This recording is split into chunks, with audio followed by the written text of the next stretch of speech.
Un peu il est en train de prendre un peu le rôle qu'a eu Fabien Roussel pendant la campagne, c'est-à-dire que c'est vraiment la gauche telle que la droite l'aime.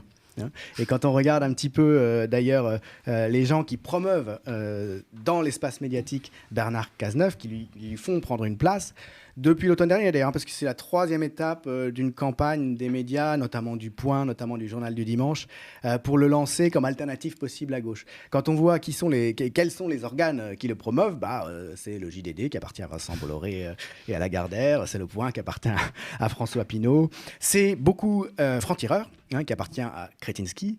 C'est toute une galaxie qui d'ailleurs, et c'est un lien, ça fait lien avec ce qu'on disait autour de Marlène Schiappa. Maître Sifaoui qui était chroniqueur à Franc-Tireur. Tout à fait. C'est des gens qui sont très proches de Manuel Valls et qui sont tous plus ou moins aussi, au moins sympathisants, parfois proches du printemps républicain. Et donc de Raphaël Enthoven. Pour le reciter. Alors bien sûr aussi, oui, tout à fait. Oui, ça va avec Kretinsky, avec Franc-Tireur, etc.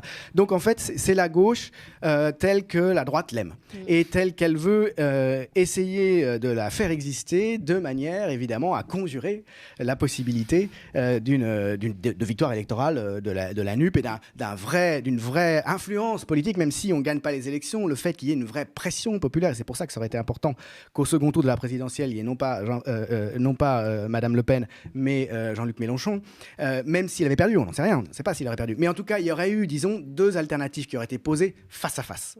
Et il en serait toujours resté quelque chose après. Il y aurait une force sociale, disons, une lisibilité dans le discours public d'un certain nombre d'idées qui sont incompatibles avec la marchéisation, précisément, avec le projet qu'a Emmanuel Macron pour la société française, projet néolibéral, qui vit ou qui ne vit pas, selon que la gauche vit ou pas.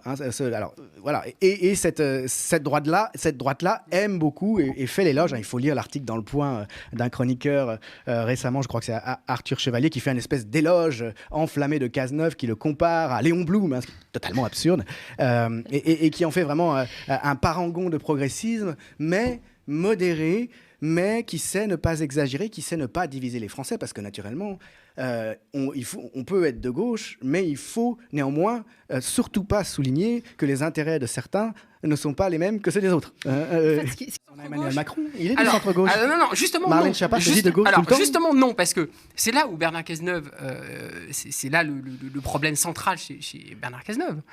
Parce que Bernard Cazeneuve, pour les gens, c'est qui ? Bernard Cazeneuve, c'est celui qui a fait partie du gouvernement, et pas de manière anodine, il a été ministre de l'Intérieur et Premier ministre à la fin, qui a mené donc, les politiques néolibérales de la loi travail, le CICE qui a été un scandale absolu, qui a été en fait une cadeau énorme aux entreprises.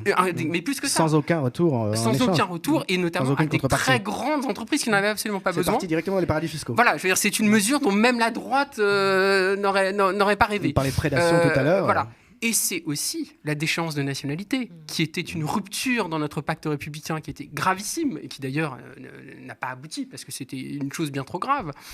C'est également le durcissement de la gestion du maintien de l'ordre, notamment dans les manifestations contre la loi travail, la loi El Khomri. C'est à ce moment-là que ça s'est durci. Il y a eu aussi une loi sur le refus d'obtempérer, qui donnait aux policiers un peu plus de latitude pour riposter, qui a abouti à davantage d'incidents liés à des refus d'obtempérer. Bref, je pourrais continuer comme ça longtemps. De mort, Ça n'est pas le centre-gauche. Ça c'est pas une politique avec une gauche comme ça, on n'a pas besoin de droite dure. Voilà, exactement. C'est une politique qui est tout à fait contraire aux idéaux de gauche. C'est une politique qui est contraire aux idéaux d'émancipation, à la primauté des droits fondamentaux, mais Bernard Cazeneuve, à tout ça. On a l'impression qu'il tente de faire oublier ce passé politique désastreux, il tente de faire oublier ses échecs, et on se souvient notamment de l'affaire Rémi Fraisse. Bien sûr, il présente un homme nouveau. Sa responsabilité était engagée dans la mort, le dos déchiqueté à Sivins en octobre 2014 de Rémi Fraisse. Il y avait eu des ordres de fermeté, d'accentuation de la fermeté. On savait très bien sur place que ça risquait de dégénérer, et sa responsabilité est complètement engagée de ce côté-là.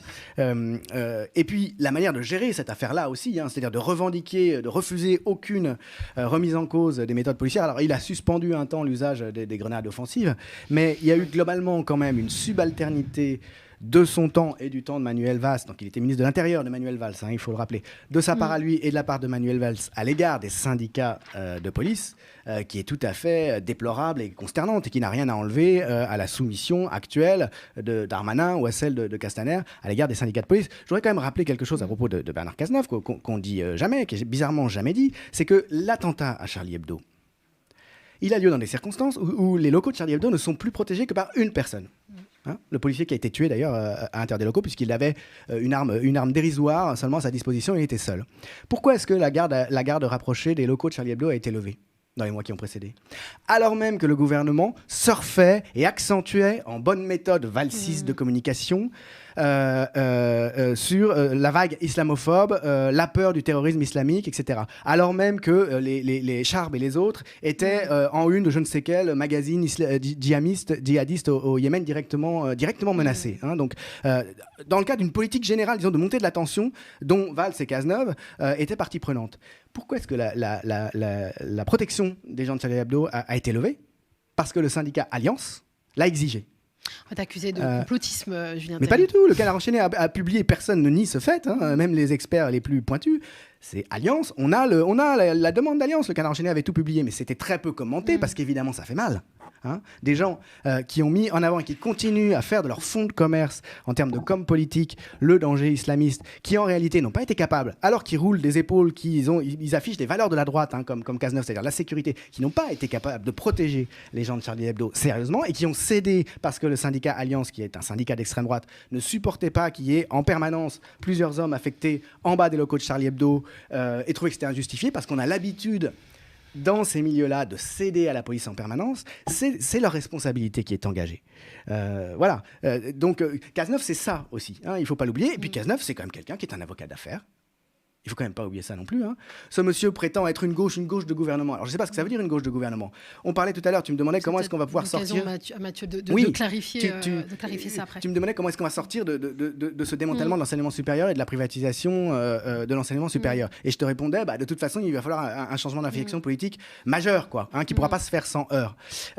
Si le gouvernement s'est justement refusé une inflexion majeure, qui ne peut pas aller sans aller à l'encontre d'un certain nombre d'exigences européennes notamment, qui ne peut pas aller sans heurter des intérêts très puissants financiers, ça ne sera pas une gauche de gouvernement, ce sera un gouvernement tout court, c'est-à-dire que ce sera quelque chose de droite.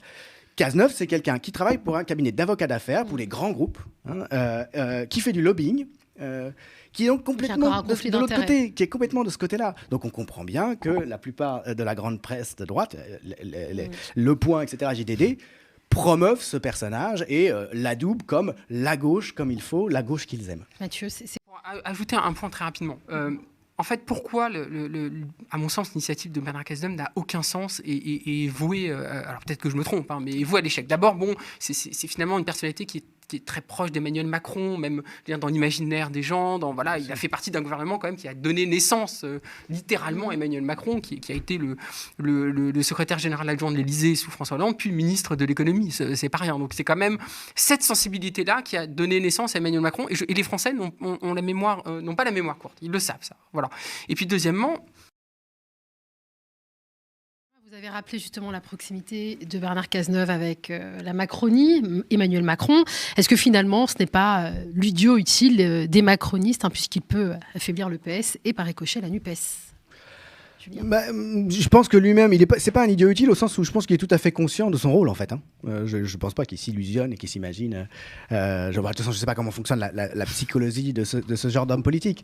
Mais je trouve que le parallèle avec Fabien Roussel fonctionne assez bien. Et on voit jusque dans le détail d'ailleurs que parmi les publicistes qui n'ont de cesse que Bernard Cazeneuve soit couvert d'éloges, il y a Raphaël Enthoven qui a fait un livre qui s'appelle Qui connaît Fabien Roussel, totalement à contre-pied de ce qu'on pourrait croire devoir attendre aussi bien de Roussel que d'Enthoven, juste avant l'élection présidentielle, où il faisait le gars, bon bien sûr, moi je ne suis pas communiste, mais en même temps, je trouve que pour quelqu'un de gauche, à gauche c'est encore ce qui se fait de mieux, c'est quelqu'un de raisonnable, il a des valeurs que je partage, d'ailleurs c'est peut-être des valeurs de droite, mais ça c'est pas grave, et donc je fais ce livre d'entretien avec lui. Et puis Roussel qui était tout content puisqu'il essaie de sauver sa boutique, et de toute façon, voilà. Fabien Roussel défend quand même des... Et pour faire union, il faut que d'une certaine manière, il y ait un peu un malentendu. Il faut qu'il y ait des ambiguïtés, puisqu'en fait, des gens vont converger. Alors, qu'en réalité, il y a des points sur lesquels ils ne sont pas vraiment d'accord. Simplement, il ne faut pas que ça vire du mauvais côté. Et je trouve que le cas Hollande est un cas d'école, justement, puisque donc, on a voté Hollande tellement ce qu'il y avait en face n'était pas possible. Et puis, on a vu, en fait, dans tous les domaines, ou presque, ce qu'a fait Hollande est bien pire. Commencer par l'atteinte radicale au droit du travail qui a dénaturé la notion même de travail. Un saut qualitatif dans la notion de travail qui est redevenu une marchandise, ce qui n'était pas en droit. À ce moment-là, je passe aussi sur les lois antiterroristes, l'état d'urgence, etc., utilisées sans aucune vergogne. La déchéance de la nationalité. La loi antiterroriste utilisée sans aucune vergogne contre les écologistes, et de manière vraiment affichée, quoi. Donc voilà. Il faut quand même aussi s'interroger sur ce point-là. Maintenant, et je termine là-dessus, la virulence de Cazeneuve et consorts, et de tous les gens valsistes du printemps républicain autour de lui, et cette droite qui le promeut, cette virulence terrible contre LFI, c'est des islamistes, c'est des djihadistes, ils sont complaisants, etc., est quand même un bon signe. Parce que ça veut dire qu'ils ont peur. Ça veut dire quand même qu'ils sont inquiets. Ils ne sont pas sereins.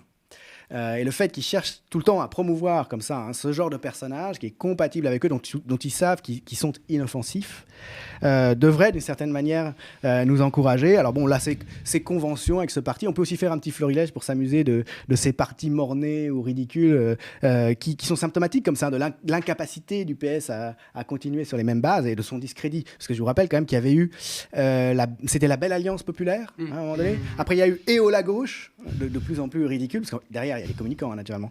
Je vous renvoie aussi à l'excellent parti de Le Drian, ce grand hiérarque socialiste qui a réussi à être qui a réussi à être ministre de la Défense sous Hollande, puis ministre des Affaires étrangères sous Macron. C'est quand même un modèle extraordinaire. Grand ami de l'Arabie Saoudite, grand vendeur d'armes à toutes sortes de régimes tout à fait recommandables, qui avait fondé Terre de Progrès. Il a fondé un parti qui s'appelle Terre de Progrès pour expliquer qu'il est toujours de gauche, naturellement. Bon. Et donc, Convention, ce superbe parti lancé par... Le nom qui évoque la grande épopée révolutionnaire, la Convention, voilà. Il y a quelque chose d'un peu... Convention va être, je pense, mis au placard à côté de toutes ces belles initiatives. On l'espère. Ouais, voilà. C'est le mot de la fin. Voilà. On partage tous cet espoir. Merci.